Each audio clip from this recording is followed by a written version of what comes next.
देवेंद्र फडणवीस साहेबांनी 2-4 चुका अशा केल्यात की लोकांवरती गुन्हे दाखल करायला लावले, माझ्यासारख्या सर्वसामान्य लेकरांवरती SIT सारख्या नियुक्ती करणे। तुम्ही ज्यांनी भ्रष्टाचार केला त्याचसारखे करायला पाहिजे, मी ते नाकारत नाही। आता तर दूध का दूध पाणी का पाणी झालंच पाहिजे।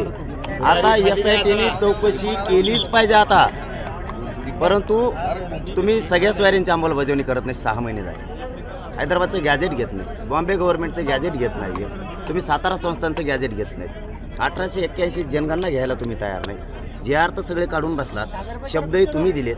6 महिन्यापासून तुमच्या शब्दावरती आंदोलन सुरू आहे। तुम्ही शिंदे समितीने 1 वर्षाची मुदतवाढ मागितली, तीही दिली नाही। तुम्ही ज्या 57 लाख नोंदी निघाल्या त्यांच्या परिवारांना प्रमाणपत्र वाटप करायचे सुद्धा बंद केले। तुम्ही जे कलेक्टर ऑफिसला कक्ष स्थापन केली होती तेही पूर्ण बंद केले प्रमाणपत्र देण्यासाठी। तुम्ही तालुका स्तरावर समित्या स्थापन केल्या होत्या तहसीलदारांच्या आणि PSIच्या अध्यक्षतेखाली, त्याही बंद केल्या।